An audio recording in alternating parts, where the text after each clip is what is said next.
Hello and welcome to another episode of Virtual Legality. I'm your host, Richard Hoeg, managing member of the Hoeg Law business law firm of Northville, Michigan. And on your screen right now is the world-famous PlayStation brand logo of Sony fame. Why is it on your screen right now? Well, as it turns out, we had not one, but two separate videos on both major video game manufacturers, Xbox and PlayStation, having to deal with the fallout of what else? Epic versus Apple. If you haven't followed that in this space, we've done a long playlist called an Antitrust Epic that talks a little bit about the specifics of that case, which launched this morning, and more specifically, links you to a number of these documents that you can look through for yourself in order to determine what's interesting in the discovery process of that litigation. As I said earlier this morning, we found very interesting Microsoft's internal review of Sony exclusive The Last of Us Part 2. I know a number of you also found it interesting, so please do check out that video if you're interested. But as I said, this video isn't about Microsoft and their Xbox hardware, it's about Sony and their PlayStation 1. What is it about? Well, as Tom Warren at The Verge says in his tweet, this is an email from Sony to Epic Games in 2018 dismissing the idea of crossplay for Fortnite. Epic Games had pitched crossplay announced with Sony, where Epic goes out of its way to make Sony look like heroes. Or as he headlined in an article that he did on this Twitter thread, Sony really hated PS4 crossplay, confidential documents reveal. And as I said in that Microsoft video, I am very appreciative of Tom Warren and the rest of the journalists and internet purveyors that are going through the documents in the discovery process of Epic versus Apple, quite frankly, because it's a load of materials and not any one person has the ability to go through them all, except for, of course, the legal teams that are getting paid millions of dollars to do so. So what did Mr. Warren find? Well, as he describes it, it's no secret that Sony held back PS4 cross-platform play for years. But new confidential documents and emails reveal just how much Sony was against letting people play the same game with their friends on other platforms. It now appears that Sony may have been holding out to offset potential revenue losses. In the months leading up to Sony's decision to block Fortnite crossplay in 2018, Epic Games had pleaded with Sony to enable crossplay. Emails in the Epic Games versus Apple case reveal. I can't think of a scenario where Epic doesn't get what we want. That possibility went out the door when Fortnite became the biggest game on PlayStation. That's not really pleading, as I would describe it, but we'll look at the actual emails themselves to talk about what I see as a commercial contract lawyer on these issues. Now, it's also worth noting that even though Mr. Warren declares here in the top paragraph of his article that it now appears that Sony may have been holding out to offset potential revenue losses, that, to my mind, was really never in question.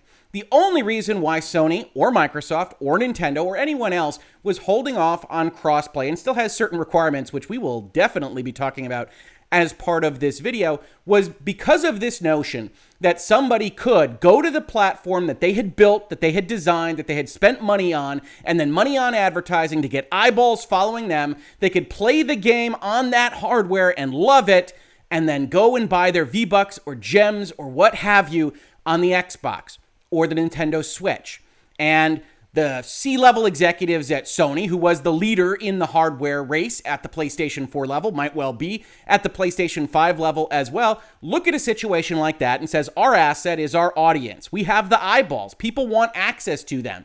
And when we give that access to Microsoft at Xbox or to Nintendo over at their Switch, they are gaining something, and we are concerned that we are losing something, that V-Buck money will go through a different store somewhere else. So Sony was always concerned about this, and Epic really never sold them on it for a long, long time. Or as Epic says in this email that Tom Warren found in the discovery materials, we love working with PlayStation, and we want this to be a win-win. The longer this drags out, it will be less so. I can't think of a scenario where Epic doesn't get what we want. That possibility went out the door when Fortnite became the biggest game on PlayStation. Now, Mr. Warren describes this as pleading, and it is indeed pleading. As we will see, they offer a lot of things to try to get Sony on board. However, for those of you less inclined to believe Epic and the tone they take in an email like this one, that does come across a little bit like, that's a nice hardware ecosystem. It would be a shame if anything were to happen to it. Here's what Epic proposed. We give you the data you are asking for, plus the marketing data ask. There's some privacy data. There's some stuff that they want that helps analytics-wise their business function. Epic deeply integrates Sony's esports API into Unreal Engine 4 as an engine-level feature. We market and advertise it as a first-class citizen of the engine, maybe at E3, and we support it in Fortnite. We announce Crossplay in conjunction with Sony. Epic goes out of its way to make Sony look like heroes. You get to pick the when, where, and how. Epic brands its E3 presence with PlayStation. We're planning a 100-player celebrity pro-am with huge after-party. Budgets I've seen are huge, and it will be the biggest event at E3. Maybe we announce with all the celebs on stage, new partnership, plus. Epic's willing to explore more items. Maybe we commit to a game at the launch of your next VR platform. PS Plus, maybe we do something extra special for a month, offer a unique character or something highly valuable to drive PS adoption even more. Epic extends the Sony company-wide Unreal Engine 4 license. I don't think I've mentioned this before, but your license to use Unreal Engine 4 expires in May of 2019. That license has some of the best terms we've ever offered for Unreal Engine 4. Now that again, that's a long list of potentially nice things to do for Sony to get them on board with this crossplay. Why does Epic want them on board? Because it increases the value of their product. The more the audience can be shared across these various platforms. Epic is well-intentioned here to get their game in front of eyeballs. Sony is cautious, and neither side is really wrong in looking at this from these particular perspectives. But if you get to item 7 and say, hey, by the way, your engine license is up, and we gave you great terms last time, wouldn't you like to re-up on those same great terms? Again, you get that little patina of, you should really start dealing with us, Sony, or we can make life difficult for you, which is hardball. It's business, ladies and gentlemen, and that's not unusual, and I don't want to throw Epic under the bus for doing this. I just wouldn't describe this as pleading, and I wouldn't frame Sony as the only potentially bad actor here, which is something people are going to be inclined to do as we get into the second part of this video. Let's make this a huge win for us all. Epic's not changing its mind on the issue, so let's just agree on it now. Pressure, agree, we'll give you all these nice things, let's do crossplay. And of course, as a fan of video games, as a consumer and not producer of them or the hardware, I love crossplay as well, and it's easy to side with Epic on trying to force Sony's hand here. Now, what did Sony say in response? Hey, Joe, thanks for the note. Sorry that you feel things are moving too slowly for Epic with PlayStation and cross-platform play. I was under the impression that there was no movement with Microsoft on cross-platform. Has that changed? Also, as mobile is important to you, our tournament APIs are important to us. Thus the ask. I appreciate the points you've listed in the mail. There are a lot of great ideas in here for a continued partnership. However, cross-platform play is not a slam dunk, no matter the size of the title. As you know, many companies are exploring this idea, and not a single one can explain how cross-console play improves the PlayStation business. More on that line in just a second. Open to your thoughts if Epic has ideas on this since we all last talked. In the meantime, I will forward your mail to our executives and we'll get their thoughts and responses ASAP. Thanks and enjoy the rest of the weekend. Now, the line that people have plucked out of this particular email is the one I said we would talk about. As you know, many companies are exploring this idea. Many developers and publishers want to push Sony into cross-platform play at this point in time, and not a single one can explain how cross-console play improves the PlayStation business. Now, there are a couple of things here. We've talked in Virtual Legality about fiduciary responsibility, fiduciary duty. As an officer of the company, here listed as senior director, this individual has an obligation to try to better the position of Sony and the PlayStation brand most specifically. And so when he's talking to any business partner, and you might be on Epic's side of this one, and that's perfectly well and good, he has to look at it as, how does this help PlayStation? How does this help my company grow? Because as an officer, he has an obligation with other people's money to not spend it willy-nilly, to not do things that could potentially harm the brand. And he has to go through this process of considering what is good and what is bad for the company to whom he reports. So here, this line doesn't really ring as a corporate lawyer to me as badly as I can tell on the internet it rings to some of you. It's his job to make sure that things benefit PlayStation. Now, I think it's also worth noting that the counter argument here, and I don't know if this was ever presented by Epic, is, hey, helping your consumers, helping your customers, helping gamers that will love this announcement is helping you. We are framing all the things we're offering to you as putting you out there like heroes because we know we're going to exert some negative pressure in terms of PR on you. And in fact, they did. That's what happened. That's where you had the leak that showed that Fortnite played perfectly fine on PlayStation and things of that nature, which now, having seen Project Liberty and Epic versus Apple, I don't think we can assume was solely accidental on Epic Games' part. But they were exposing that Sony was not holding this up for a technological reason, but was instead concerned about their bottom line and the growth of the company. Now, as I've said in Virtual Legality and on Twitter and elsewhere, as a gamer, you don't have to be invested at all. In fact, I recommend not being invested in the growth of Sony or the growth of PlayStation. You are not on the same side as these brands that you otherwise purchase products from. So I totally understand you coming to me and saying, hey, Rick, is this untoward? Is this okay? Because he should be looking at other things despite the PlayStation business. That is, in as short a point as I can make it, not his job. But it might have been something that he overlooked, that if this was going to happen anyway, it could have benefited Sony even more to get on board and to try to lead rather than follow on something that was going to be important to its customer base. It's always tricky to think of these things. It's always tricky to predict the future, which is one of the reasons why if he made the wrong call here, and he might have, then it's not something that is illegal. It's not something that you can get burned by from your stockholders or anyone else, because we have something called the business judgment rule that says at the moment in time, if you had justifications, if a reasonable person could have arrived at the position that you did, then you're going to be okay. The law isn't going to act against you. So in terms of what's happening here, I see Epic trying to pressure a little bit, trying to bully a little bit more than has been reported. I see Sony responding with, hey, tell me a story that I can give to my accountants and my financial people about how this benefits the PlayStation brand. And when you do that, maybe we'll get on board. And neither side really meeting in the middle on that particular situation. Now, as Mr. Warren continues here in his Verge article, but as of August 2019, it appears that Sony may have found a worthy argument, a way to potentially siphon off money from its competitors in exchange for access to PlayStation players. Now, there's a couple of things happening here. And Mr. Warren, I really enjoy his work. I enjoy his articles on The Verge. But over the past couple of weeks / months, it is clear that he's got certain thoughts on the way Apple versus Epic is operating, the materials that are coming out of that. And so there is editorializing here that I would ask you to just kind of put aside for a second. We don't need the phrasing, siphon off money. We can talk about this a little bit more neutrally. But it is true that Sony found a way to try to get paid, or so it seems. As Mr. Warren continues, the email correspondence doesn't reveal where the issue ultimately ended up, but a document entitled Cross-Platform Policy Requirements and Process from August 2019, after Sony's change, reveals how Sony may now approach crossplay.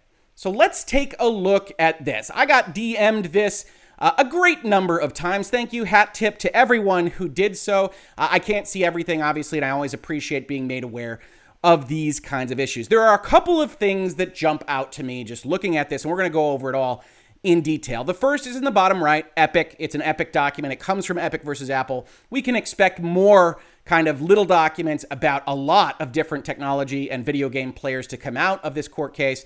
Very interesting, obviously, for those of you that are interested in the business and legal side of the industry, but it will come in kind of fits and starts. So we'll respond to it as we can. The other item that pops out at me is in the bottom left. Highly confidential, attorney's eyes only. Now, it is branded with PlayStation. Sony might just internally use their favorite branding and thumbnail and PowerPoint presentations for their own internal documents. But this is the way that a large corporation or entity generally helps inform a significantly sized legal contingent.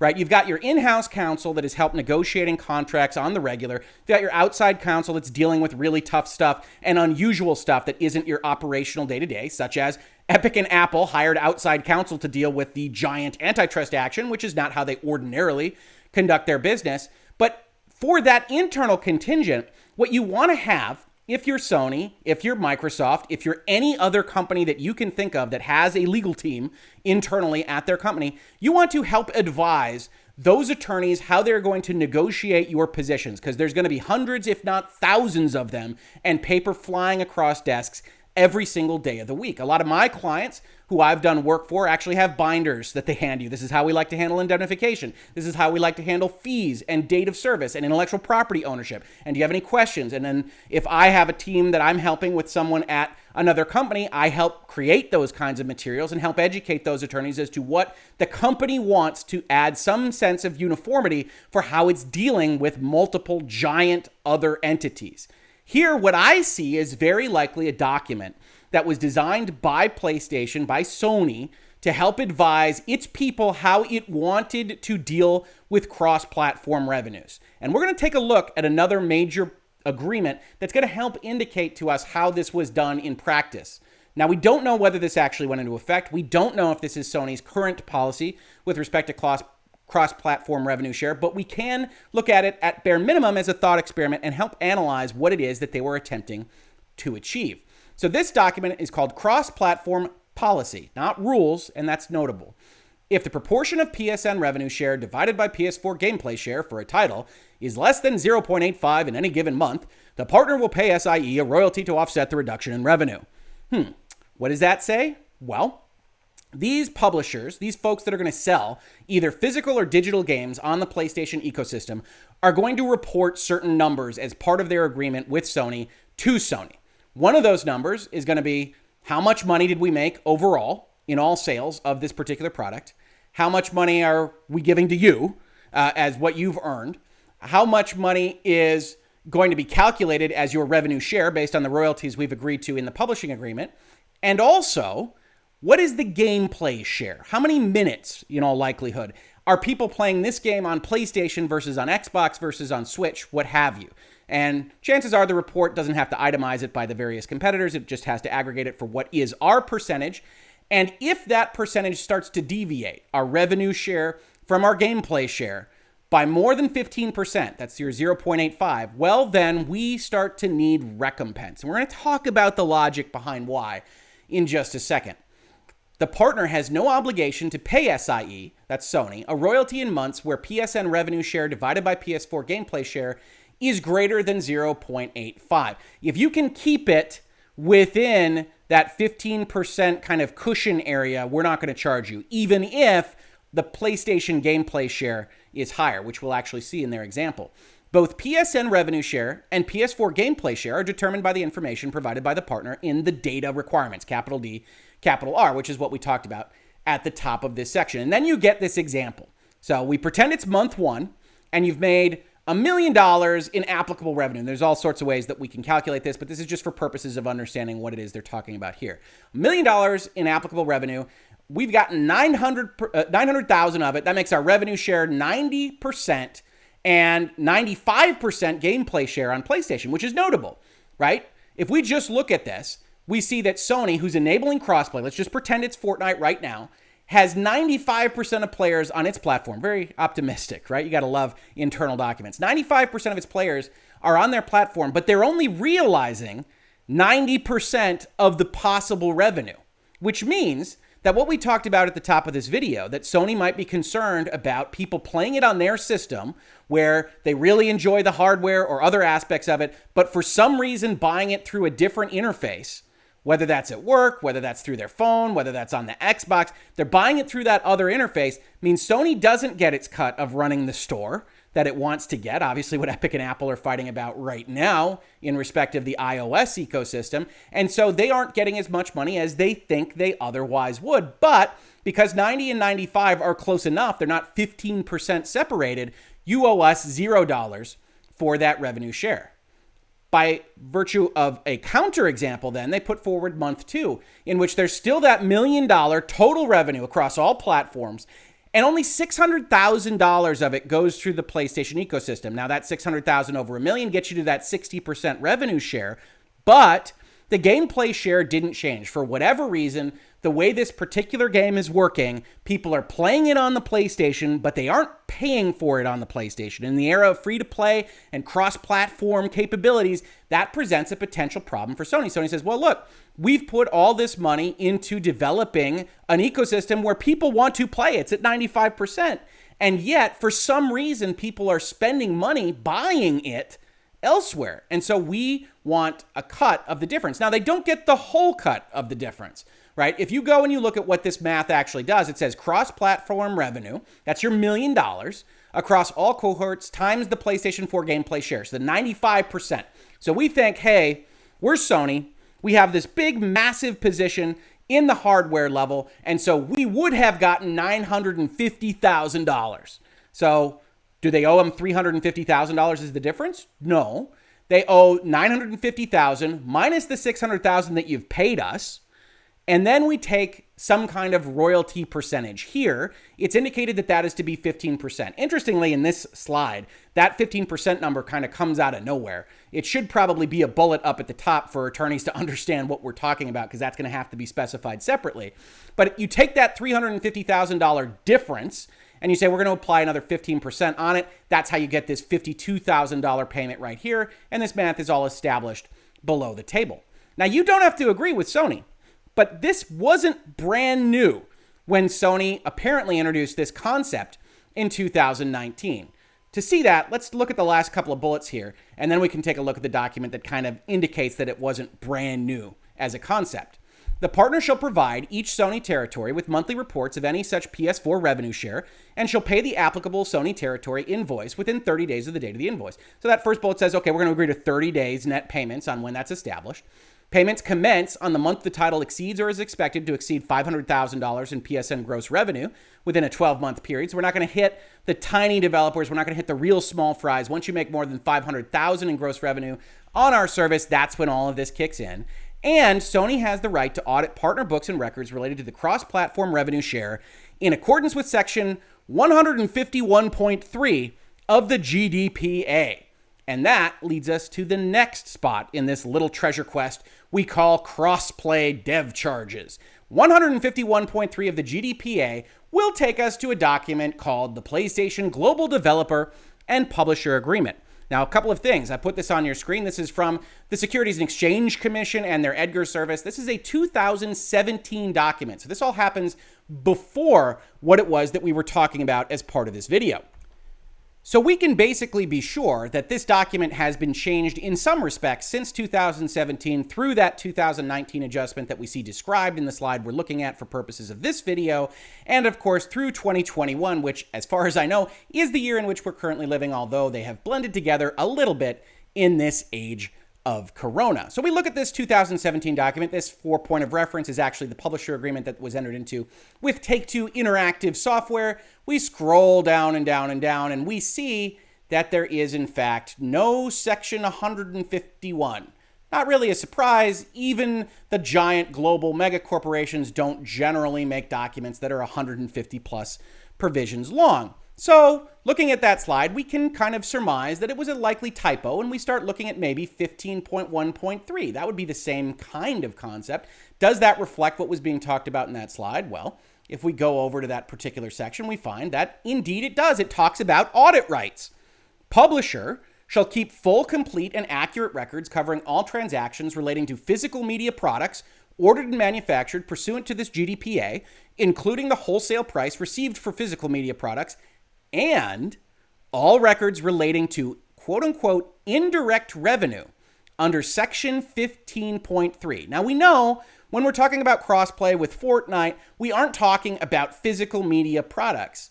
But are we talking about indirect revenue? Well, let's go check out Section 15.3, and we'll see where Sony has been dealing with this conceptually since as far back as 2017.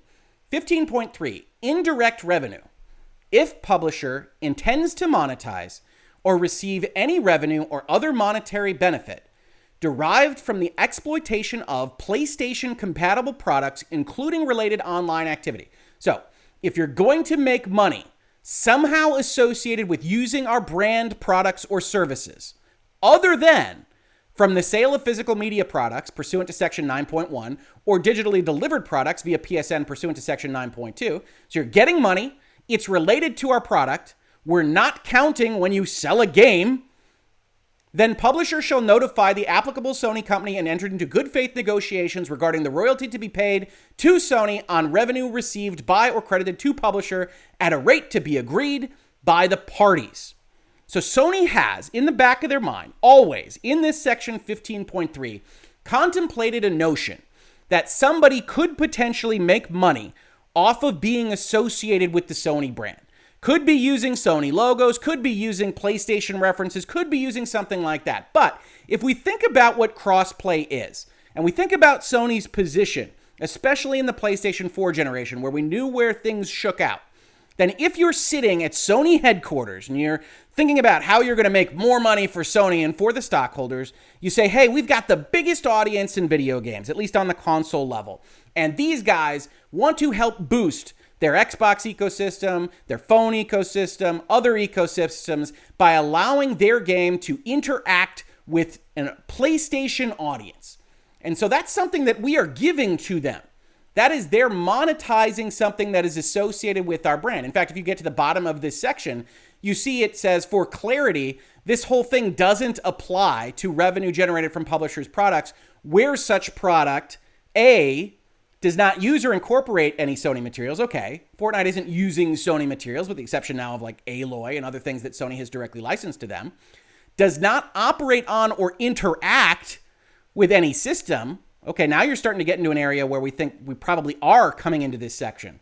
Does crossplay, does playing Fortnite on your Xbox interact with a PlayStation? Maybe not directly, which gets us to C. Does not interact with any licensed product operating on a system. Surely your Xbox running Fortnite is interacting with somebody's PlayStation running Fortnite. And now, because of kind of the inverse of reading this section where they say these things are not under this section, we can take it to mean if you fall under C, you are under this section, which is a very broad definition, but this is a publisher agreement for you.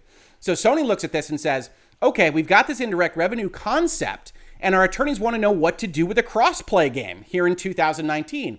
And what our contract actually says is we agree to agree on this later, right? If you intend to monetize or you actually receive revenue derived from the exploitation of PlayStation compatible products, including what we can now determine is interacting with a licensed product operating on our system, then you'll notify us that that's happening.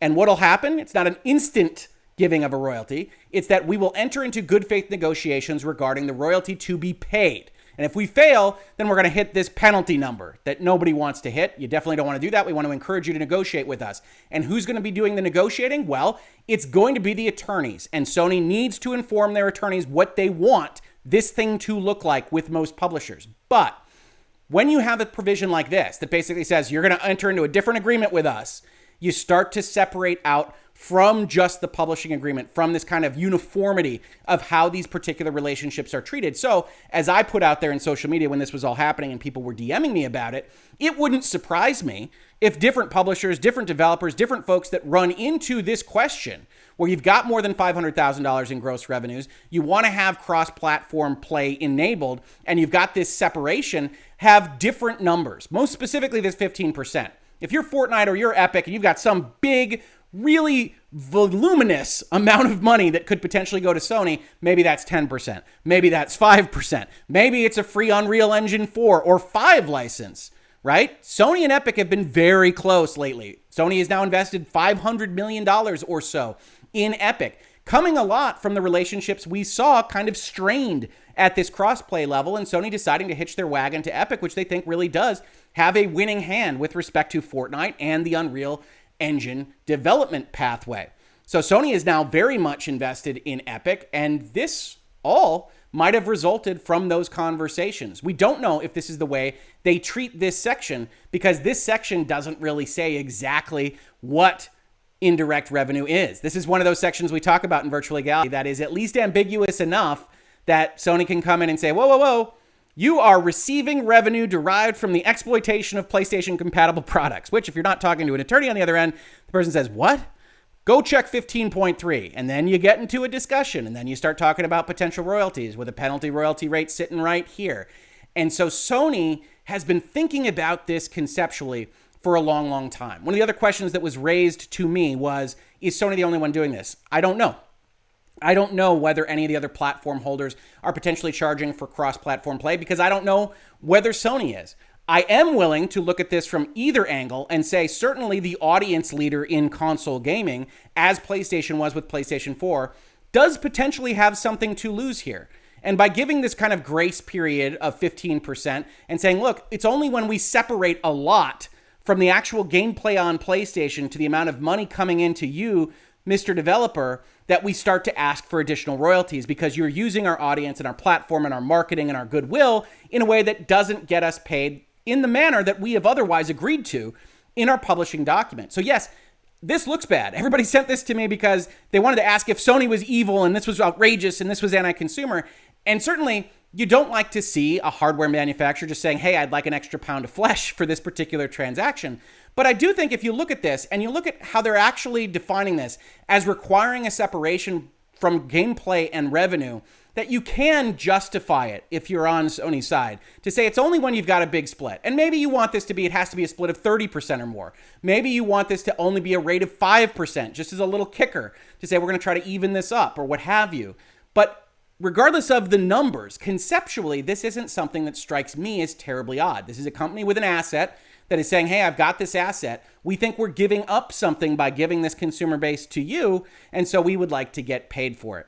However, certainly from the gaming perspective, from my perspective, crossplay is only a benefit to us, and so we would certainly like to see the Sonys of the world, the Microsofts, Nintendos, whomever else might be considering a payment like this, to just say, hey, look, crossplay helps everybody. Let the chips fall where they may on the hardware you deliver and the rest of the marketing, but let's not separate these ecosystems, and you guys can battle it out on a different metric, because bigger audiences for more games helps more games survive. And isn't it the worst when you're playing a multiplayer game and the audience isn't big enough because it's bifurcated across 25 different shards, and you know it could at least survive if there was crossplay across these multiple platforms. And of course, Sony knows that this doesn't look great for it, and whether or not by coincidence, Sony had a big announcement to give today. Discord, previously in Virtual Legality for being under consideration for purchase by Microsoft, instead today announced a partnership with PlayStation, or more specifically, PlayStation announced it with, given the context of this video, the somewhat ironic first line, at PlayStation, we're constantly looking for new ways to enable players around the world to connect with one another, form new friendships and communities, and share fun experiences and lasting memories. Our goal is to bring the Discord and PlayStation experiences closer together on console and mobile starting early next year, allowing friends, groups, and communities to hang out, have fun, and communicate more easily while playing games together. Sony has seen the error in their ways. Whether or not they're getting paid to see that error is an open question, but are moving towards a more connected ecosystem and community. Is that because of Epic? Is that because of Microsoft? Is that because of dollars in the door? Hard for us to say from the outside, but it's certainly beneficial to gamers on the whole. And I don't think Sony was completely crazy to ask for money if there was a significant difference between the amount played on their systems and the amount they were realizing in revenue. This has been Virtual Legality for today, part 2. If you enjoy these conversations about business and law, video games, music, movies, television, pop culture, and more, please consider supporting the channel. We've got a Patreon, Streamlabs, tips, a store with shirts, and one single mug, and people asking for more mugs, I know. Or if you just prefer, subscribe, ring the bell, give up votes, down votes, leave a comment, help Google and YouTube understand that we're here, and most importantly, tell your friends that we're having these conversations, because every single little bit helps. If you caught this on YouTube, thank you so much for watching. And if you listen to it as a podcast, thank you so much for listening. And I will catch you on the very next episode of Virtual Legality. Virtual Legality is a YouTube video series with audio podcast versions presented as commentary and for education and entertainment purposes only. It does not constitute legal advice and does not create an attorney-client relationship. If you have legal questions about the topics discussed, please consult your own legal counsel.